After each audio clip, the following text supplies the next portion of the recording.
వి gold trusted gold buyers మీరు తాకట్టు పెట్టిన బంగారాన్ని విడిపించి ఈ రోజు ఉన్న మార్కెట్ ధరకు కొనబడును.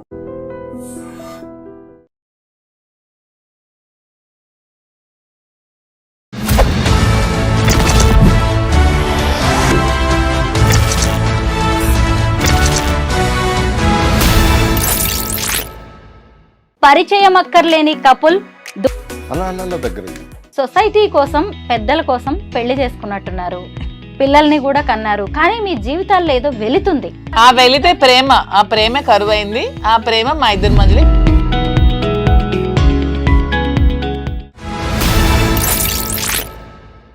అందరికీ నమస్కారం, నేను Swarupa Potlapalli. Welcome to trending topic.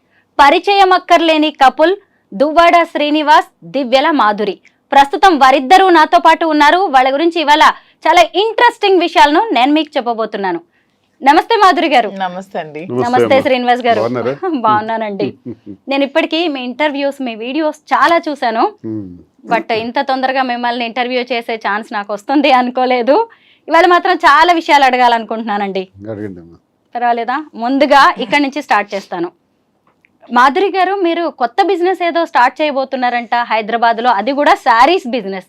దాని గురించి ముందు మాట్లాడుకుందాం. నేను ముందు నుంచి నాకు శారీస్ బిజినెస్ మీద కొంచెం ప్యాషన్ ఉంది.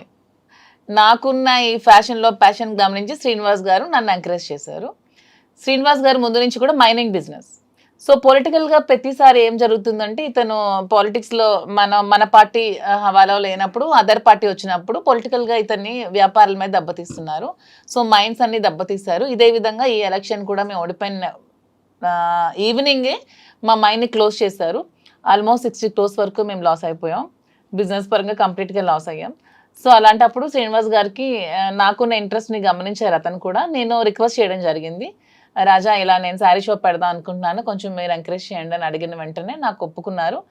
సో తప్పకుండా అపార్ట్ ఫ్రమ్ ద పాలిటిక్స్ ఒక 10% 20% నీ కోసం టైం స్పెండ్ చేసి నీకు సపోర్ట్ చేస్తాను, పెట్టు అని నన్ను ఎంకరేజ్ చేశారు. సో March 3rd హైదరాబాద్ మదీనాగూడలో ఫస్ట్ బ్రాంచ్ అయితే స్టార్ట్ చేస్తున్నాం, కాంచీపురం వకులా సిల్క్స్ అని. సో ఇది కూడా ఏంటంటే, నాకు ముందు నుంచి శారీస్ అంటే ఇంట్రెస్ట్. ఈ ఫీల్డ్లో నేను ప్రతిసారి చాలా షాప్స్కి వెళ్ళి శారీస్ పర్చేస్ చేస్తూ ఉండేదాన్ని. అప్పుడు ఒకటి గమనించాను ఏంటంటే, వీవర్స్ ప్రైస్ కంటే కూడా రిటైల్స్లో ఎక్కువ ప్రైస్ పెట్టి అమ్ముతున్నారని.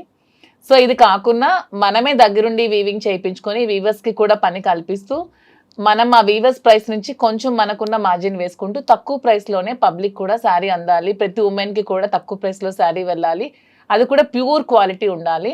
సో ఇప్పుడు మనకి చాలా వెరైటీస్ ఉంటాయి, టస్సెస్, ఆర్గాంజెస్, పట్టు, ఇలా చాలా ఉంటాయి. లెనిన్ అన్నీ కూడా డూప్లికేట్స్ వచ్చేస్తున్నాయి. అలా కాకుండా, ఎందుకంటే యాజ్ ఏ ఉమెన్గా మనం శారీ కట్టుకునేటప్పుడు ఆ ఫీల్ అనేది మనకు తెలుస్తుంది. ఎదుటి వాళ్ళకంటే కూడా వాళ్ళకి నచ్చినాయి నచ్చకపోయినాయి, ముందు మనకు నచ్చాలి, మనకు ఆ ఫీల్ కంఫర్ట్గా ఉండాలి.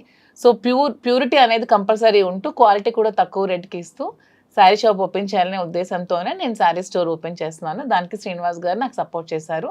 దాని పేరు కాంచీపురం వకులా సిల్క్స్ అని మేము పెట్టుకున్నాం. అయితే మాలాంటి మిడిల్ క్లాస్ విమెన్ కూడా వచ్చి షాపింగ్ చేయొచ్చు అన్నమాట. ష్యూర్, మిడిల్ క్లాసే కాదు, బిలో మిడిల్ క్లాస్ కూడా వచ్చి చక్కగా మాధురి మేడం దగ్గరకు వచ్చాము, మేము వెళ్ళాము, మాకు తక్కువ ప్రైస్కి ఇంత మంచి క్వాలిటీ శారీ వచ్చిందని ఫీల్ అవుతూ కస్టమర్ ప్రతి ఒక్కరు కూడా వెళ్తారు. అండ్ మెయిన్, నేను నా శారీ షాప్కి బ్రాండ్ అంబాసిడర్ నేనే, నా షాప్కి నా బ్రాండ్ అంబాసిడర్ కస్టమర్స్ అనుకుంటున్నాను. ఎవరో హీరోయిన్స్కి, మోడల్స్కి పిలిచి డబ్బులు ఇచ్చి మోడల్ షూట్ చేసే బదులు నా కస్టమర్కే తక్కువ ప్రైస్ ఇస్తే వాళ్ళే నా బ్రాండ్ అంబాసిడర్స్గా ఉంటారు.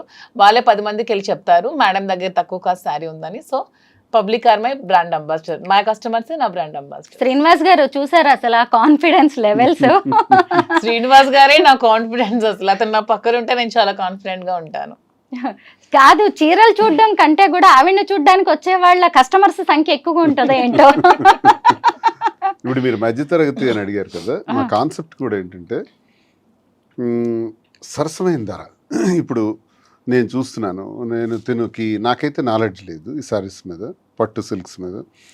తినుకున్నటువంటి ఎక్స్పీరియన్స్, ఆ ప్యాషన్ అన్నది ఎందుకు ఎక్స్పోజ్ చేయకూడదు, ఇది బిజినెస్లో ఎందుకు మనం 10 మందికి ఉపయోగపడకూడదు అనేది ఆలోచించి మగ్గాళ్ళ దగ్గరికి మేమే స్వయంగా వెళ్ళి ఒక 5-6 నెలలుగా ఈ ప్రాక్టీస్ చేస్తున్నాం. వారణాసి నుంచి ఇక్కడ బెంగళూరు వరకు చాలా ప్రాంతాల్లో, ముఖ్యమైన ప్రాంతాలన్నీ కాంచి కానీ, ధర్మవరం కానీ, యాడికి కానీ, ఇలాంటి ప్రాంతాల్లో మగ్గాల వద్దకు వెళ్ళి వాళ్ళు నేస్తున్నటువంటి ఆ చీర ఆ క్వాలిటీ ఏదైతే ఉందో దానికి సరైనటువంటి ధర వచ్చే విధంగా. ఎందుకంటే మగ్గందారుడికి కూలే మిగులుతుంది, ఎవరైతే కొంటున్నారో వాళ్ళకి 6 నుంచి 7 రెట్లు ధర పలుకుతుంది కస్టమర్కి. ఈ చీరల వ్యాపారంలో నష్టపోతున్న వాళ్ళు 1 మగ్గందారుడు నేతన్న, 2 కస్టమర్. వీళ్ళకి న్యాయం చేయాలి. అందుకే నేను డైరెక్ట్ మగ్గందారుడి దగ్గరికి వెళ్ళి నీకు న్యాయంగా అయినటువంటి ధర ఇప్పిస్తాం కాబట్టి నువ్వు అవన్నీ మాకు అందించని చెప్పడం జరిగింది. వాళ్ళు అవన్నీ కూడా మగ్గాల ద్వారా చాలా సేకరించుతాను. నేనేం చెప్తున్నానంటే నాణ్యత ప్రాధాన్యత, నాణ్యతే మా ప్రామాణికం. Quality is our predominance. దీనిని ఎప్పుడూ కూడా మనం మైండ్ నుంచి తీయకూడదు. ఎందుకంటే వ్యాపారం చేసిన తర్వాత వ్యాపారం పెట్టినవాడు ఎవరో తెలుస్తుంది, వ్యాపారం ప్రారంభించిన తర్వాత ఎక్కడైనా సరే. మా పరిస్థితి ఏంటంటే ఈ వ్యాపారం ప్రారంభించక ముందే మేము ఎవరో తెలుసు, మా మీద ఎక్స్పెక్టేషన్స్ ఉంటాయి. ఈయన రాజకీయాలకు చెందిన వ్యక్తి కదా, ప్రజల పట్ల మరి వర్తకుల ఈ కస్టమర్స్ పట్ల ఏ విధమైనటువంటి బాధ్యతతో ఈయన ఈ వ్యాపారం చేయగలుగుతారు మాధురి కానీ శ్రీనివాస్ కానీ అనుకోవచ్చు. కాబట్టి వాళ్ళకి న్యాయం చేయాలి. మా దగ్గరకు వచ్చే కస్టమర్ ఇప్పుడు ఫర్ ఎగ్జాంపుల్ 50,000 రూపాయలకు మగ్గందారుడి దగ్గర కొంటే ఇక్కడ 3 లక్షల రూపాయలకు అమ్ముతున్నారు. ఎందుకు అంత ధరకు అమ్మాలి? అప్పుడు అక్కడ మీరు అన్నట్టు ఒక మధ్యతరగతి కుటుంబానికి చెందినటువంటి ఒక మహిళ వచ్చి ఆ చీరను కొనాలంటే 3 లక్షలు అని కొనలేకపోవచ్చు. కానీ మా ఉద్దేశం అది కాదు. ఆ 50,000 రూపాయల చీరనే ప్రాఫిట్స్ అలాగే మెయింటెనెన్స్ అన్నీ కలుపుకొని ఒక సరసమైన ధర, ఒక రీజనబుల్ ప్రైస్కి అంత కాస్ట్లీ చీర కూడా అందించాలి. ఏదైతే అంత ఖరీదు పెట్టి జూబ్లీ హిల్స్లో కొంటున్నారో అదే చీరని అదే జూబ్లీ హిల్స్లో కానీ అదే మదీనాగూడలో కానీ హైదరాబాద్లో ఎక్కడైనా సరే ఒక రీజనబుల్ ప్రైస్కి అందించాలి. కస్టమర్ అనేవాడు మన దగ్గరికి వచ్చాడంటే సంతృప్తితో అతను బిల్ పేమెంట్ చేయాలి. కళ్ళల్లో బాధ ఉండకూడదు, అరే నేను ఈ ప్రైస్ ఇంత ఎక్కువ ఇచ్చానే అన్న ఫీలింగ్ ఉండకూడదు. మనం వాళ్ళ సంతృప్తిని చూడాలి అన్నది మాకున్న ప్రజా సంబంధాల కారణంగానే ఈ అభిప్రాయం కూడా ఉంది మాకు. ఆ అభిప్రాయంతోనే బిజినెస్ చేయటం జరుగుతుంది తప్ప లాభాపేక్షతోని ఇందులో ఏదో సంపాదించేయాలని కాదు. అలా చేయాలనుకుంటే చాలా వ్యాపారాలు ఉంటాయి, ఇందులోకే రావాల్సిన పని లేదు. తనకున్న ప్యాషన్ పట్ల ఈ వ్యాపారం చేయటం పట్ల ఆమె ప్రతి స్త్రీకి తనకు ఒక అవగాహన ఉంది. పొట్టిగా ఉన్నారా, పొడవుగా ఉన్నారా, వీళ్ళు నలుపుగా ఉన్నారా, తెలుపుగా ఉన్నారా, ఎవరు ఎలా ఉన్నా నాతో చాలా మంచి మాటలు చెప్పింది. స్త్రీకి ఆభరణం చీర అని, ఆభరణాల కన్నా నిజమైన ఆభరణం చీర. ఆ చీర ఎలా ఉండాలి అన్నది సామాన్యులు, ఒక కవి కూడా చెప్పారు, సామాన్యుడైన కూలి పనికి వెళ్ళే స్త్రీ అయినా సరే ఎవరికైనా చీర ఇచ్చే అంత అందం ఏది ఇవ్వదు. కాబట్టి ఆ చీరని అందరికీ అనుకూలంగా ఉండేటట్టు ఏ చీరని తయారు చేసి పెడితే ఈ షాప్లో ఆ అందాన్ని తెచ్చిపెట్టగలం అన్నది ఒక పెద్ద స్టడీ చేసింది. స్టడీ చేసి ఇవన్నీ చేసింది. తన కష్టం ఎక్కువ, నేను బ్యాక్ డ్రాప్లో ఆమెకు పూర్తిగా సపోర్ట్ ఇస్తున్నాను. ఈ బిజినెస్లో ఇక్కడ ఒక 6 బ్రాంచెస్ కింద డెవలప్ చేసి ఇంకా అలాగే విజయవాడ, రాజమండ్రి, కాకినాడ, విశాఖపట్నం, బెంగళూరు ఇలా విస్తరిద్దామని, దీంతోపాటు జ్యువెలరీ కూడా మనకి బాగా అనుభవం ఉంది, దానిలో కూడా స్టార్ట్ చేద్దామని ఈ రంగంలోకి దిగటం జరిగింది. అసలు మైనింగ్ బిజినెస్ ఎక్కడా, చీరల బిజినెస్ ఎక్కడా? చీరల గురించి మీరు ఎంత అద్భుతంగా చెప్తున్నారు. అదే నేను ఇప్పుడు అడగబోతున్నాను. యాక్చువల్ గా ఎందుకంటే స్త్రీకి నిజమైన ఆభరణం చీర అని నేను అంటూ ఉంటాను. సో శ్రీనివాస్ ఉమెన్ పొట్టిగా ఉన్నా, పొడుగ్గా ఉన్నా, నలుపుగా ఉన్నా, లావుగా ఉన్నా, ఎలా ఉన్నా ఉమెన్ అంటే అందం అంతే.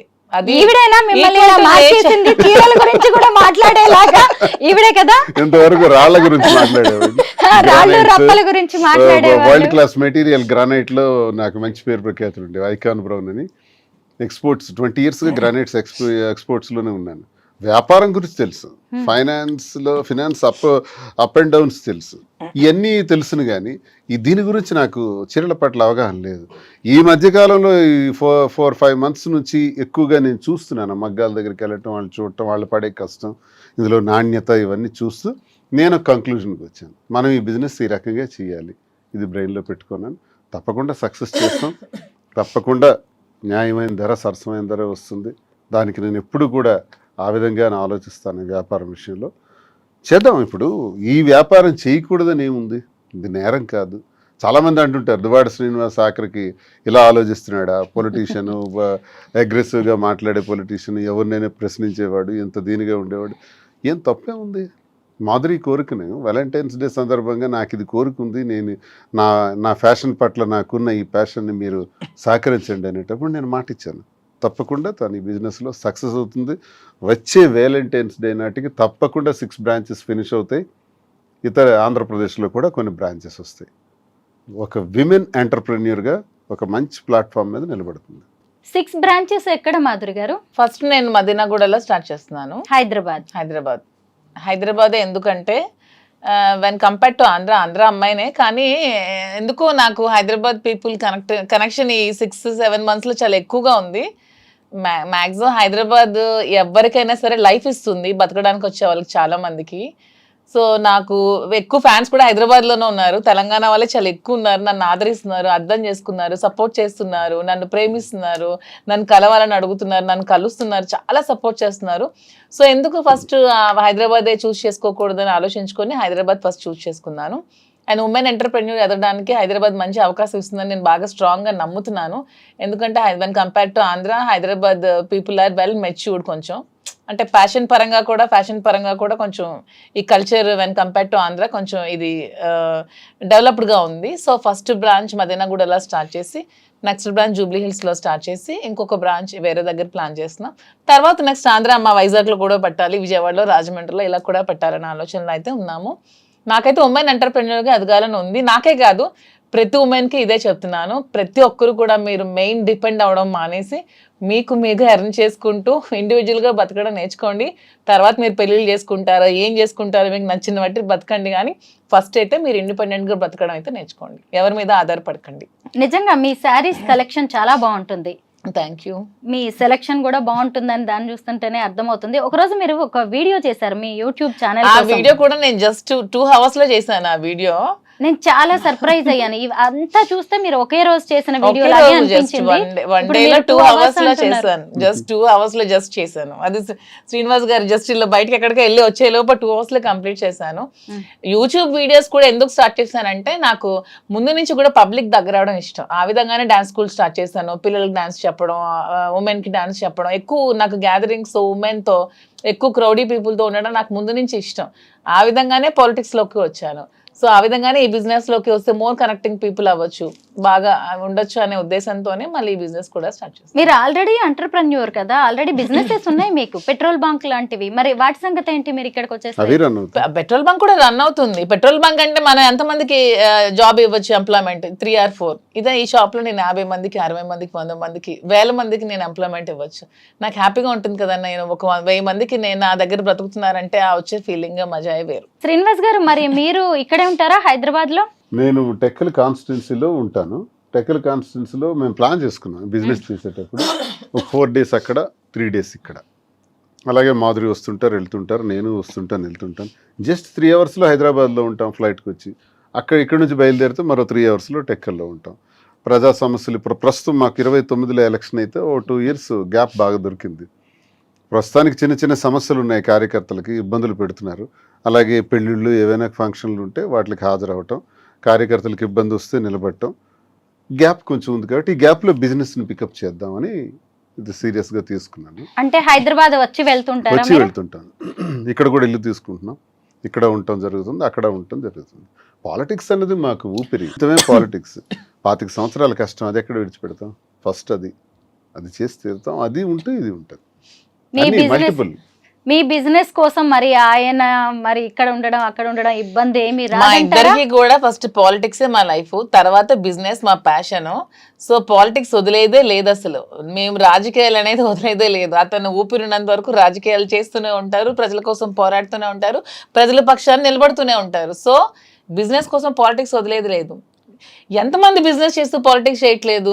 ఓన్లీ పాలిటిక్స్ చేస్తే మేము ఎలా బ్రతికేది? మాకు బ్రతకడానికి కూడా ఉండాలి, మాకు నమ్మి వచ్చిన కార్యకర్తను కూడా మేము బ్రతికి పెట్టే విధంగా ఉండాలంటే మేము కూడా బిజినెస్ చేయాలి, చేస్తూ పాలిటిక్స్ చేయాలి. కాబట్టి 2 బ్యాలెన్స్ చేసుకోగల సత్తా మాలో ఉందే కాబట్టి మేము కాన్ఫిడెంట్గా ఉంటూ ఈ నిర్ణయం తీసుకుంటూ బిజినెస్ చేస్తూ పాలిటిక్స్ చేస్తాం. 2 బ్యాలెన్స్ చేసుకోవాలి. మా ఉద్యోగాల్లో కూడా ఎంతో మంది నాతో ఉన్నటువంటి నిరుద్యోగులు, ఏ అవకాశం లేకుండా ఉన్న వాళ్ళు చాలా మంది ఉన్నారు. వాళ్ళందరినీ ఇన్వాల్వ్ చేస్తున్నాం.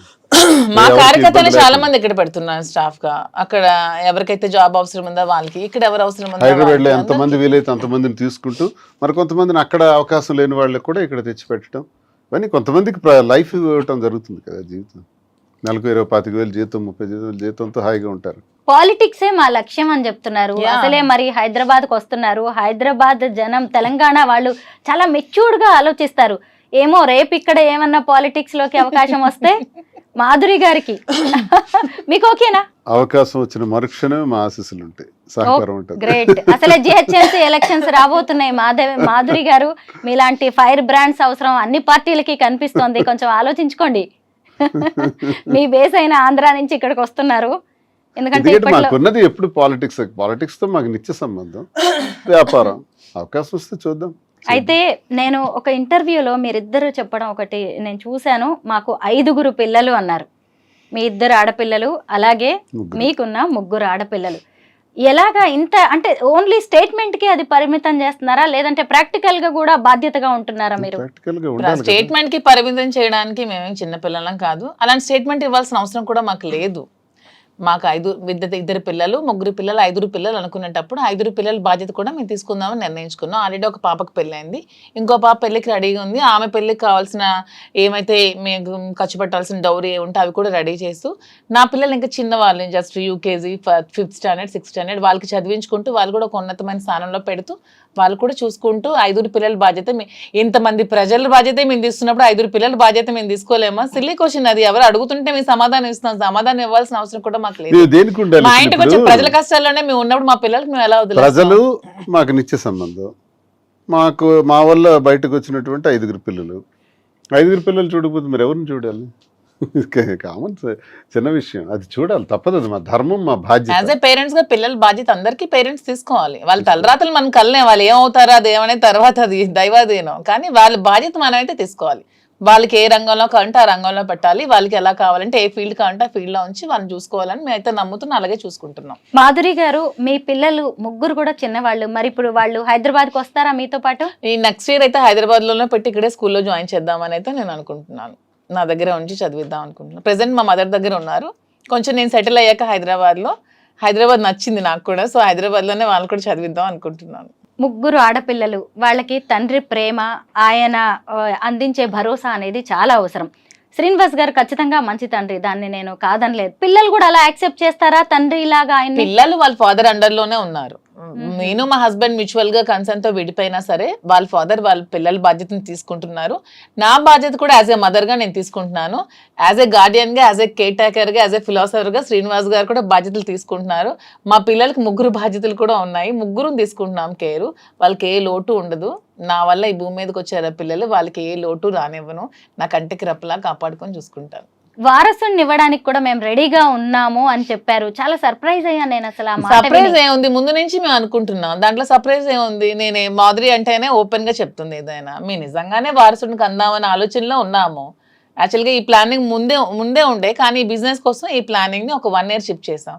ఆఫ్టర్ ఈ 1 year బిజినెస్ తప్పకుండా కేసులు కూడా ఉన్నాయి కదా, కోర్టులో కేసులు కూడా ఉన్నాయి కాబట్టి అవన్నీ కొంచెం తేలాలి, కాబట్టి కొంచెం తేలిన తర్వాత అవన్నీ కూడా ఉంటది. ఏముంది, కొడుకు కావాలి అనేది బలమైన కోరిక ఈవిడదే అనిపిస్తా ఉంటది నాకు.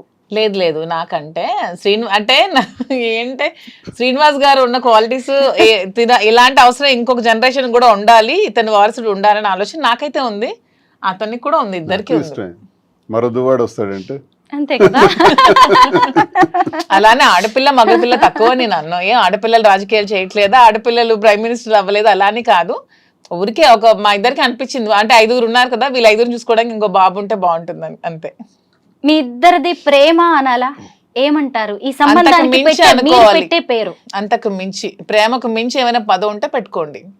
ఈ మాట నేను ఎందుకు అడిగాను అంటే, సహజంగా మనం టీనేజ్ లోనో లేదంటే ఒక 15 years నుంచి 25 years లోపు ప్రేమలో పడుతూ ఉంటాం. అది ఆడవాళ్ళైనా మగవాళ్ళ, ఇలాంటి పేర్లు ఏవో ఉంటాయి.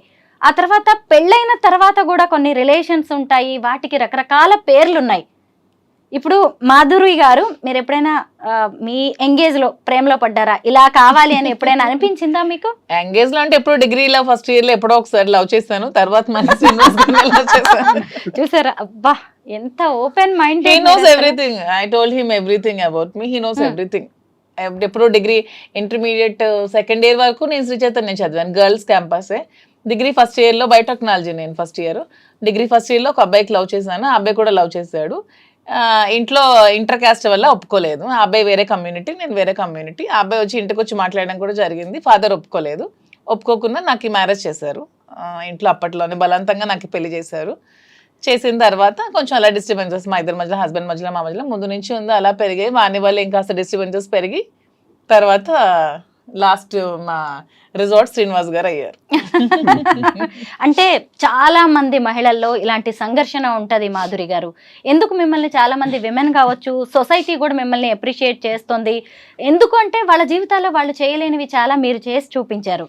మీరు ఎంత అసలు ఆయన పక్కన కూర్చోబెట్టుకొని మీ లవ్ స్టోరీ గురించి చెప్పారు. ఇప్పుడు మళ్ళీ నేను ప్రేమలో పడ్డాను ఈయనతో అని చెప్పారు కదా. అసలు అంటే ఉమెన్ సంఘర్షణకి గురై భర్తతో ఇబ్బందులు పడుతూ ఆత్మహత్యలు చేసుకుంటూ మొన్న ఎవరో ఒక అమ్మాయిని చూశాను పాపం, డాక్టర్ అమ్మాయి లవ్ మ్యారేజ్ చేసుకుందంట పాపం, ఒక వీడియో పెట్టింది. ఎంత బాధ అనిపించింది అంటే, ఎందుకు అంత బాధపడాలి, నువ్వు బయటకు వచ్చేసే, నీకు నీ చేతిలో చదువు ఉందిగా, నువ్వు హ్యాపీగా బతకచ్చు కదా, బయటకు వచ్చి అంత ఏడుస్తూ అంత చచ్చిపోతూ నువ్వు అక్కడ ఎందుకు బ్రతకాలి, సొసైటీ కోసం నువ్వెందుకు బాధపడాలి, సొసైటీ నీకేమైనా పెంచుద్దా, నువ్వు చచ్చిపోతే నీకేమైనా వచ్చి ఆపుద్దా, హ్యాపీగా వచ్చి బ్రతుకు.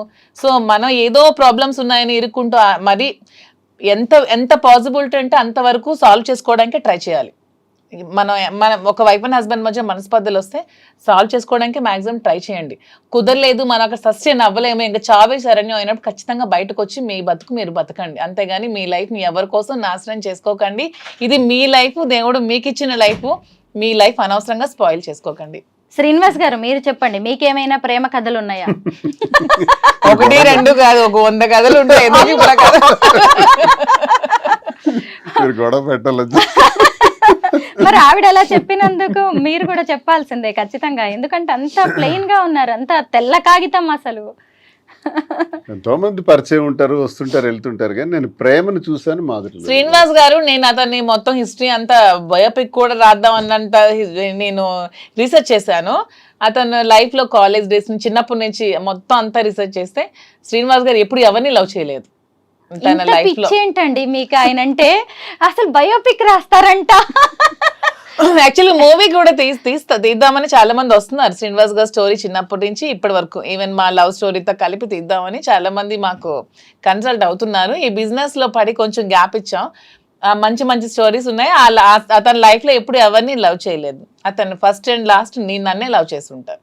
అసలు మాధురి గారు అయితే పెద్ద స్కెచ్ తోనే హైదరాబాద్ తెలంగాణకు వస్తున్నట్టుగా కనిపిస్తుంది. ఎందుకంటే ఆవిడ ఒక మంచి డాన్సరు, యాక్టింగ్ స్కిల్స్ కూడా ఉన్నాయి. ఆల్రెడీ సినిమాకి ప్రొడ్యూసర్ గా వర్క్ చేశారు. డైరెక్షన్ ఛాన్స్ ఉంది ఆవిడకి, యాక్టింగ్ ఛాన్స్. ఏదైనా మీకు డైరెక్షన్ నాకు రాదు లేదా? శ్రీనివాస్ గారికి ఇంట్రెస్ట్ ఉండేది, మూవీస్ లో యాక్ట్ చేయాలని ఇంట్రెస్ట్ ఉండేది. నాకు జగన్మోహన్ రెడ్డి గారంటే అభిమానం, అతనంటే ఒక ఇది దైవ సమానులు నాకు. సో అతను చేసిన పథకాలన్నీ ప్రజలకి తెలియాలనే ఆలోచనతో, ఆ పథకాలని ఎలా ప్రవేశపెట్టారు, ఎలా చేశారనే ఆలోచనతో ఒక స్టోరీ చిన్నది రెడీ చేసుకొని శ్రీనివాస్ గారిని లీడ్ రోల్ గా పెట్టి వాలంటీర్ అనే ఒక మూవీకి ప్రొడ్యూస్ చేసి ఒక మూవీ అయితే తీసాను.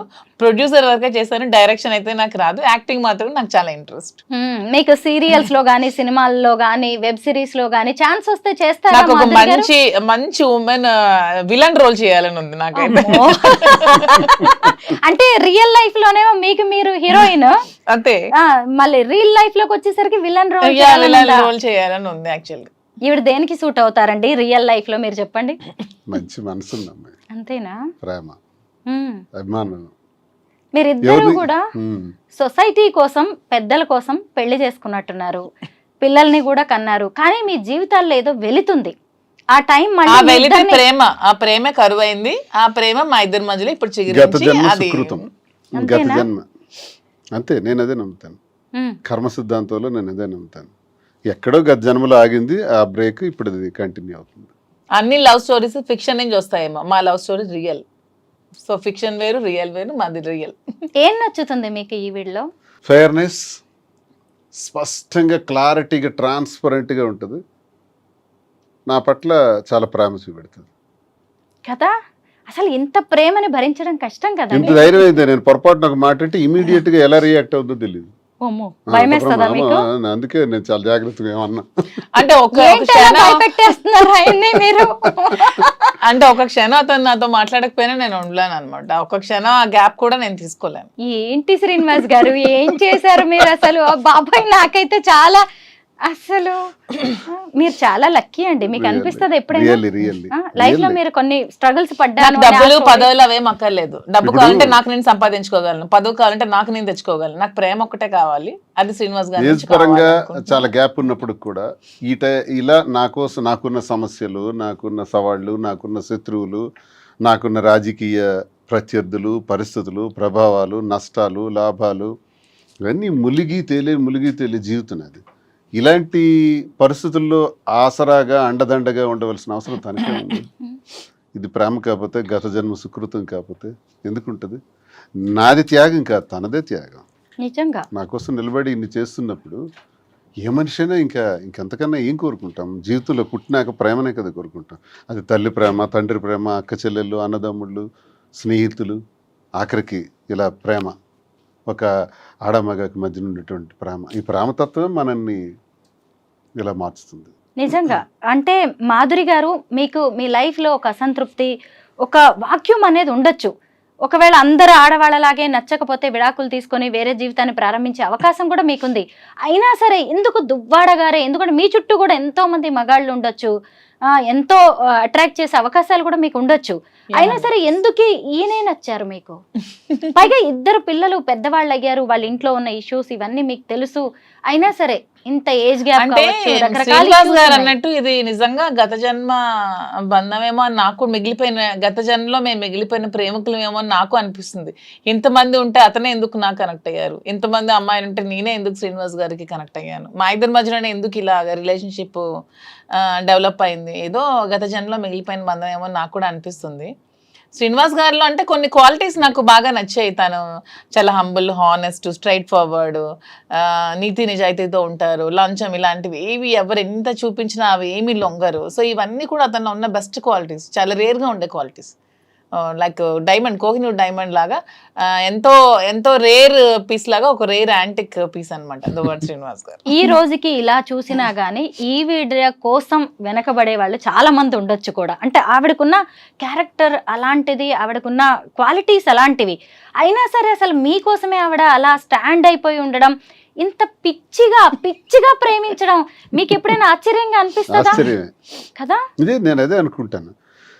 నా జీవితం ఎప్పుడు ఆ ఈర్ష్య, అసూయ, ద్వేషం, ఆధిపత్యాల మధ్య నడిచింది మా ఇంట్లో. ఇలాగే వెళ్ళిపోతానేమో. నేను కొన్నిసార్లు అనుకున్నాను, ఏంటబ్బా ఈ కుటుంబ జీవితం నాకు ఇలా ఉంది, పిల్లల కోసం బాధ్యత వహిస్తూ చాలా ఓర్పు సహనంతో ఉన్నాను, ఇలాగే రహస్యంగా వెళ్ళిపోవాలి. కొంత జీవితం అయిన తర్వాత నేను ఏమనుకునేవాడిని అంటే ఎక్కడికైనా ఆశ్రమానికి వెళ్ళిపోదాం అనుకునేవాడిని. లేదు, ఎక్కడైనా ఒక 5 ఎకరాల ల్యాండ్ తీసుకొని నీట్గా ఒక చిన్న కుటీరం వేసుకొని ప్రశాంతంగా ఒక్కడనే ఉంటాను, వ్యవసాయం చేసుకుని ఎవ్వరికీ రానివ్వను, నేను ఒక్కడిని ప్రశాంతంగా బ్రతుకుతాను, నాకు ఒక్కడిని కావాలి, ఏకాంతం కావాలా. విసిగిపోయాను అనమాట ఇంటి వ్యవహారాలకి.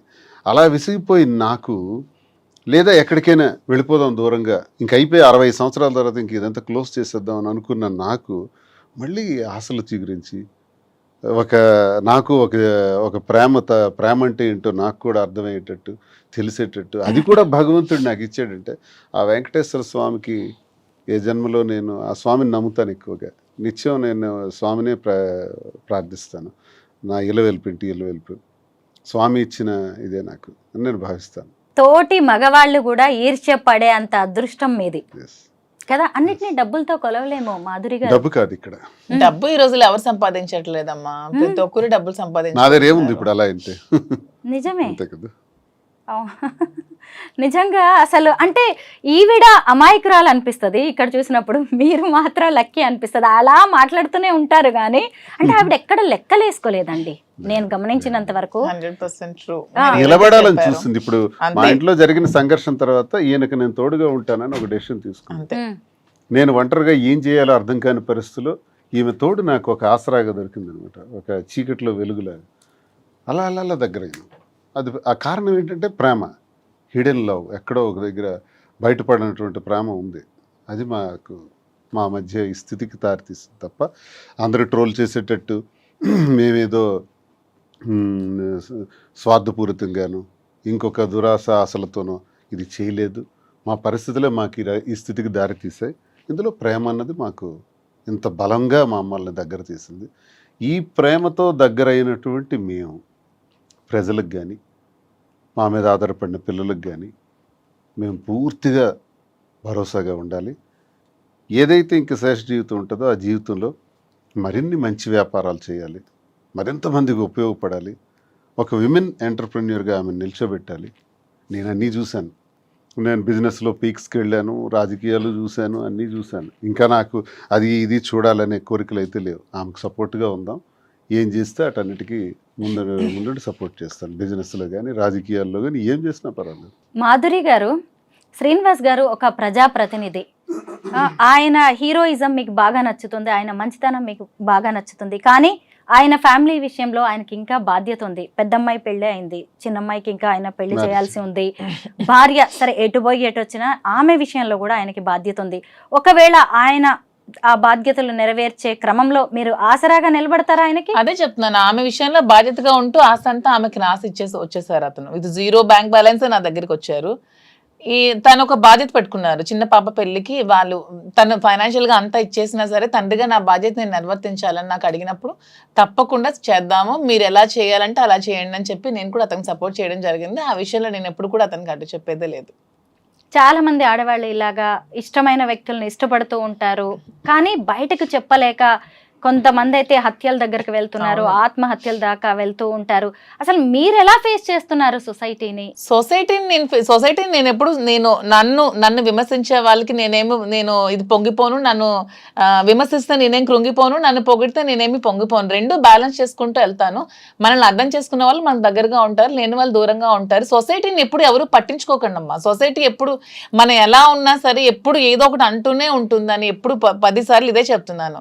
ఉమెన్ ఎలా ఉన్నా సరే సొసైటీ అనేది కామెంట్స్ చేస్తూనే ఉంటుంది ఎవ్రీ ఫీల్డ్లో. ఈవెన్ సినిమాల్లో కానీ, మీ జర్నలిజంలో కానీ, ఈ సీరియల్స్ యాక్ట్ చేసే వాళ్ళు కానీ, బిజినెస్ ఉమెన్ కానీ, ఏదైనా సరే ఉమెన్ ప్రతిరోజు కూడా ప్రాబ్లమ్స్ ఫేస్ చేస్తూనే ఉన్నారు. ఇలా విమర్శలు, కాంట్రవర్సీలు ఎదుర్కొంటూనే ఉన్నారు. మన ఇంట్లో కూర్చున్నా సరే పక్కింటోళ్ళు, పొరుగింటోళ్ళు, ఎదురింటోళ్ళు ఏవో ఒకటి మాటలు అంటూనే ఉంటారు. కానీ నీ కష్టం వచ్చినప్పుడు ఏ పక్కింటోడు, పొరుగింటోడు, ఏ సొసైటీ కూడా నీ దగ్గరికి రాదు. సో అలా అని మరీ విచ్చలవిడిగా ఉండమని నేనైతే చెప్పను. కానీ మీ నచ్చినట్టు, మీ మనసుకు నచ్చినట్టు, మీ వల్ల ఎదుటి వాళ్ళు ఇబ్బంది పడకుండా, మీరు ఒక కంట కన్నీరుకి కారణం కాకుండా ఒక జీవితానికి మీరు హ్యాపీగా లీడ్ చేయండి. అంతేగాని ఎవరి కోసం మీ లైఫ్ ని సాక్రిఫైస్ చేయకండి. సంఘంలో ఉంటూ సంఘానికి అన్యాయం చేయకూడదు. మనం అంతే. మోసాలు, అన్యాయాలు, అక్రమాలు, ద్రోహాలు, దేశ ద్రోహాలు చేస్తే ఈ సంఘంలో మనకు చెడ్డ పేరును తెస్తాయి. ఎదుటి మనిషి కన్నీటికి మనం కారణం కాకూడదు. ఎదుటి మనిషిలో సంతోషానికి మనం కారణం అయితే చాలు. ఆ సంతోషానికి కారణం కాకపోయినా పర్వాలేదు, కానీ కన్నీటికి మాత్రం కారణం కాకూడదు. ఈ ప్రిన్సిపల్స్ మనం ఎప్పుడైతే ఉంటామో, వ్యక్తిగత విషయాలకి ఈ ప్రిన్సిపల్స్ ఉన్నప్పుడు వ్యక్తిగత విషయాలకు సంబంధం ఏంటి?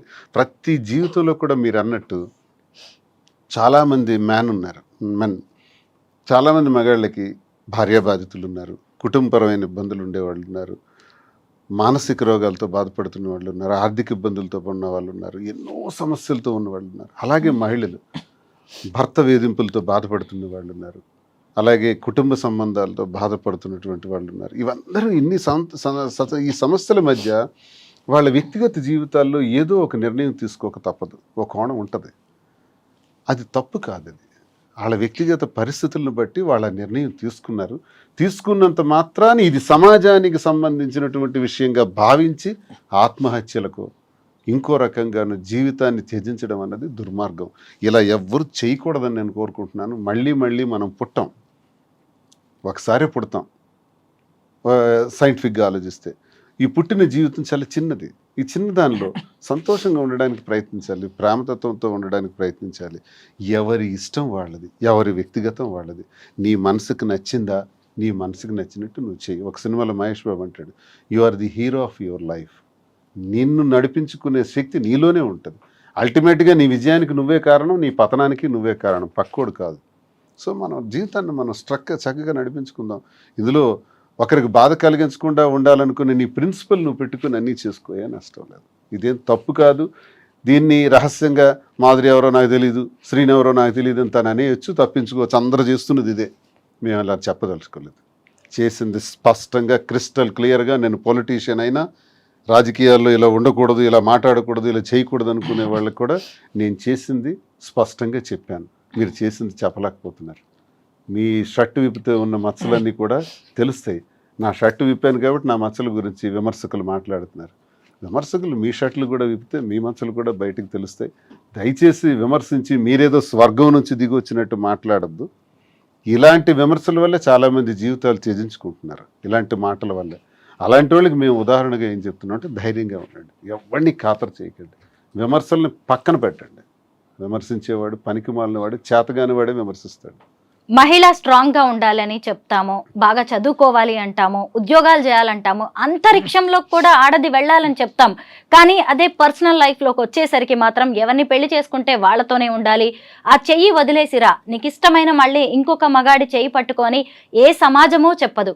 కానీ ఇప్పుడు వీటన్నిటిని కూడా బద్దలు కొట్టారు మాధురి గారు. మీరేమంటారు మహిళలకు హిందూ సంబంధించిన సాంప్రదాయ ప్రకారం పెళ్లిళ్ళు ఉంటే మరి డైవోర్స్ సిస్టమ్ అనేది ఎందుకు తీసుకొచ్చారు అసలు? అది అది తీసుకురాకుండా తప్పండి. ఉండాల్సింది కదా, మరి ఎందుకు డైవోర్స్ సిస్టమ్ అనేది ఎందుకు వచ్చింది అసలు? అది తప్పదు. మరి అది ఉండే ఉండకూడదు. అప్పుడు ఒకరితో పెళ్లి చేసుకుని ఆగిపోవాలంటే డైవోర్స్ సిస్టమ్ ముందు బ్యాన్ చేయాలి. వివాహాలకు వచ్చేటప్పుడు తల్లిదండ్రులు అనేవాళ్ళు పెంచాలి, పోషించాలి, చదివించాలి, ఉన్నత స్థాయికి తీసుకురావాలి, అన్ని చేయాలి. వివాహం వచ్చేటప్పటికి ఆ వ్యక్తిగతంగా ఆ బిడ్డకున్న ఆలోచననే మనం ప్రొటెక్ట్ చేయాలి, మగవని ఆడవని. ఇప్పుడు నా కూతురు ఉంది, పెద్ద కూతురు, నేను ఒక ఇష్టమైన ఒక వ్యక్తిని పెళ్లి చేసుకుంటాను, ఓకే గో హెడ్ అన్నాను. ఈ పాప ఇంటర్ కాస్ట్ మ్యారేజ్ చేసుకుంది. ఎలాగా డబ్బులు గట్టిగా ఖర్చు పెట్టి పెళ్లి చేశాను, నేనేం వద్దనలేదు. అసలు ఇంతవరకు మీకు ఒక విషయం చెప్పినా, అబ్బాయి ఏ కాస్ట్ కూడా శ్రీనివాస్ గారు తెలియదు. నేను పట్టించుకున్నాను. నీకు ఇష్టం కదా చేసుకో అంటే నేను ఆచరించి నేను చెబుతున్నా, నేను తండ్రినే. ఇలా ఆచరించే తండ్రులు ఎవరైనా ఉంటే వాడు ఒక మూర్ఖుడు, చేతగాని వాడు. పిల్లలని ఒక స్థాయికి తీసుకురావటమే నీ బాధ్యత. వాళ్ళ జీవితం వాళ్ళది, వాళ్ళకి విడిచిపెట్టాలి. చాలామంది తల్లిదండ్రులు ఏమనుకుంటారంటే నా కొడుకు నాకు చల్లగా నాకు చూడాలి, కోడలు వచ్చిన తర్వాత ఆ కోడల్ని వాళ్ళిద్దరు సంతోషంగా ఉంటే దాన్ని జెలస్గా ఫీల్ అయ్యి నన్ను నిర్లక్ష్యం చేస్తున్నాడు నా కొడుకు అంటారు. తప్పది. పెళ్ళయిన తర్వాత ఇంక నీ కొడుకుతో నీకు సంబంధం వద్దు, నీ కూతురుతో నీకు సంబంధం వద్దు. వాళ్ళు హాయిగా బ్రతకని, నీ కాళ్ళ మీద నువ్వు బ్రతుకు. బాగులేనప్పుడు వాళ్ళే వస్తారు, లేనప్పుడు దేవుడు ఉన్నాడు చూస్తాడు. అంతేగాని లేనిపోని ఆలోచనలు పెట్టుకొని మారుతున్న ఈ జనరేషన్లో ఇంకా మనం అన్ని విషయాల్లో తలదూర్చడం వల్ల ఈ గొడవలు వస్తాయి, స్పర్ధలు వస్తాయి, విడిపోతారు, గొడవలు పడతారు. పిల్లల్ని అంతవరకు అల్లారు ముద్దుగా పెంచుతారు. పెంచినప్పుడు ఇష్టం వచ్చినట్టు పెళ్లి చేయమంటే హత్యలు చేస్తున్నారు, పరువు హత్యలు అంటున్నారు. కులం ఏమైనా తిండి పెడుతుందా? క్యాస్ట్కి ఏముందా? అందరూ హ్యూమన్ బీయింగ్సే కదా. ఈ క్యాస్ట్ ఫీలింగ్ ఎందుకు అసలు? మాధురి గారు, మీరు శ్రీనివాస్ గారిని ఏమని పిలుస్తారు? నేను రాజా అని పిలుస్తాను. ఎందుకని? ఆయన కింగ్ అనా? అలాంటి క్వాలిటీస్ ఉన్నాయని. ఏంటండి రాజాకు ఉండే క్వాలిటీస్ చెప్పండి. ఇంతకన్నా క్వాలిటీస్ ఏముంటుంది? ప్రజల కష్టం ఉందంటే అక్కడ వెళ్ళి అతను ఉంటారు. 600 100 వాళ్ళ కష్టంలో ప్రతి క్షణం పాలు పంచుకుంటారు. అంతకన్నా ఇంకేం ఉండాలి క్వాలిటీస్ కింగ్కి? అందుకే నాకు ఎప్పుడు రాజాలా కనిపిస్తాడు. సినిమాల్లో చూస్తాం కదా హీరోస్ ని, మీకు రియల్ లైఫ్ లో హీరో మీరు. అన్యాయం జరుగుతుంది అంటే ఆడు ఎవడైనా నేను విడిచిపెట్టే ప్రసక్తి లేదు, నిలబడిపోతాను అడ్డంగా. రాజకీయం కోసం అడ్డదారులు తొక్కరు, ఎవరి కాళ్ళు పట్టుకోడు, ఎవరికి రిక్వెస్ట్ చేయడు, ఎవరికి బెక్ చేయడు. ఎవరైనా ఇతని పైన ఉన్నారు వాళ్ళకి వెళ్ళి బతిమాలితే నాకు ఈ పదవి వస్తుంది అంటే పదవి లేకపోయినా పర్వాలేదు, నేను మాత్రం ఇలాగే ఉంటానంటారు. ఇంతవరకు ఏ రోజు కూడా నాకు ఈ పదవి కావాలి, నా టికెట్ కావాలని ఏ రోజు కూడా చేయి చాచి ఎవరికి అడగలేదు.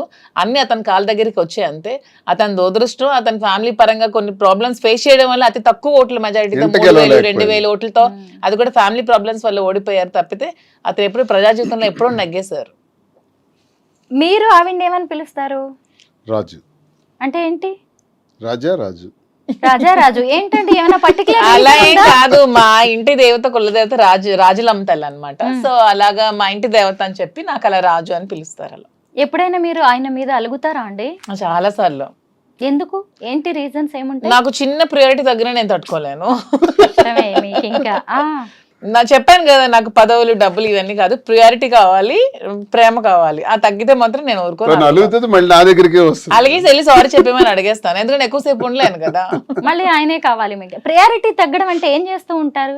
అంటే ఏదైనా చిన్న కోపం వచ్చింది అనుకో, నాతో ఒక అరగంట ఇలా మాట్లాడడం మానేస్తారు. ఆ అరగంట మాట్లాడడం మానే నేను తట్టుకోలేను. సో ఆ గ్యాప్ లో కూడా వెళ్ళి త్వరగా నాకు సారీ చెప్పి మాట్లాడాయని చెప్తా. ఏడ్ చేస్తారా ఎప్పుడైనా మీరు? నేను ఏడుస్తాను కూడా. అమ్మో, మీకు 2 అమ్మాయిలు కాదు 3 అమ్మాయిలు.